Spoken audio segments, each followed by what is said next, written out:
हमारे दोनों पुत्र जो हैं वो धीरे धीरे करके बड़े हो रहे हैं, तो इन दोनों का नामकरण करवा देना चाहिए।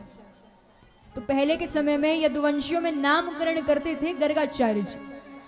तो सोचते हैं कि काम करते हैं, गर्गाचार्य जी के पास जाते हैं और उनसे निवेदन करते हैं। और वहीं पर वसुदेव जी ने भी गर्गाचार्य जी से कहकर रखा है कि आप नंद महल जाइए, वहां पर हमारे दो पुत्र हैं, जाकर के उन दोनों का नामकरण कर दीजिए। तो नंद बाबा तो यही चाह रहे थे, उतने में ही सामने से गर्गाचार्य जी का आना हुआ। अब जैसे ही गर्गाचार्य जी को देखा बड़े प्रसन्न, अरे महाराज आओ आओ पधारो, हम तो यही चाह रहे थे कि आप आ जाओ। गर्गाचार्य जी कहते हैं मुझे पता था कि आपके पुत्रों का नामकरण करना है, तो मैं ही चला आता हूं। गर्गाचार्य जी कहते हैं नामकरण तो करूंगा, लेकिन मेरी एक शर्त है। कहते हैं कैसी शर्त? गर्गाचार्य जी कहते हैं मैं नामकरण कर दूंगा, लेकिन आप इसके बाद कोई उत्सव नहीं करेंगे, क्योंकि नंद बाबा का नियम था छोटा सा भी कुछ घर में होता है तो बहुत बड़ा उत्सव कर देते हैं। तो गर्गाचार्य जी कहते हैं कि इसके लिए आपको उत्सव नहीं करना है, क्योंकि कंस इस समय इस पूरे ब्रजमंडल में अपने काल को ढूंढ रहा है, जितने भी नवजात शिशु हैं उनको मार रहा है। यदि कंस को यह पता चल गया कि मैंने आपके यहाँ आकर के नामकरण किया है, तो हो सकता है कि आपकी संतानों पर भी संकट आ जाए, इसलिए कह रहा हूं कोई उत्सव मत करना। नंद बाबा कहते हैं ठीक है, हम कोई उत्सव नहीं करेंगे।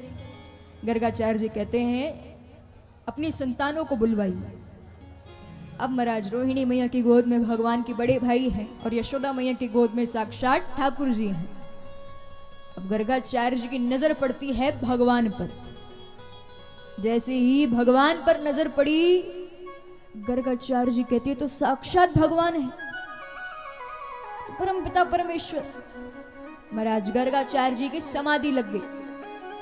अब देखिए समाधि कैसी लगी है, नेत्र खुले हैं, मुख खुला है, पलके तक नहीं झपका रहे, सांस भी नहीं ले रहे। कुछ देर हो गई, यशोदा मैया कहती हैं रोहिणी मैया से कि ये तो ना हिल रहे हैं ना कुछ बोल रहे हैं, पलके भी नहीं झपका रहे, अरे कुछ हो तो नहीं गया? रोहिणी मैया कहती है ऐसा नहीं सोचते किसी के बारे में। यशोदा मैया नंद बाबा से कहती है कैसे ज्योतिष पकड़ कर लाए हो, आते से पधार गए। नंद बाबा कहते हैं शायद समाधि में चले गए हैं। यशोदा मैया कहती हैं कि उनको हिलाओ। महाराज नंद बाबा कह रहे हैं गर्गाचार्य जी हो गर्गाचार्य जी। गर्गाचार्य जी की तो समाधि लगी। यशोदा मैया कहती हैं जोर से पकड़कर आप हिलाओ। महाराज नंद बाबा जोर जोर से हिलाते गर्गाचार्य जी को, अरे गर्गाचार्य जी हो गर्गाचार्य जी। समाधि टूटी। क्या हो गया? नंद बाबा कहते आपको क्या हो गया? अरे आपके नेत्र खुले, मुख खुला, सांस नहीं ले रहे, पलके नहीं झपका रहे, मन में कैसे कैसे ख्याल आ गए। गर्गाचार्य जी सोचते हैं कब तक छुपाऊंगा, एक ना एक दिन तो इनको भी पता चलना ये कौन है, आज ही बता दूं। गर्गाचार्य जी कहते हैं कि अरे यशोदा मैया की गोद में वो जो बालक बैठा है ना, वो कोई ऐसा वैसा बालक नहीं है, वो तो साक्षात। जैसे इतना बोला, भगवान फिर से तिरछी निगाह करते हैं, इशारे में कह रहे हैं यहाँ पर पुत्र बनने में भलाई है, हमें पिता मत बनाओ, हम यहाँ पुत्र बनने आए हैं, पुत्र रहने दो। गर्गाचार्य जी समझ गए कि अभी ये उचित समय नहीं है। नंद बाबा कहते बात तो पूरी करो। कहते वो सब बातें छोड़ो, मैं जिस काम से आया हूं पहले वो काम करते हैं।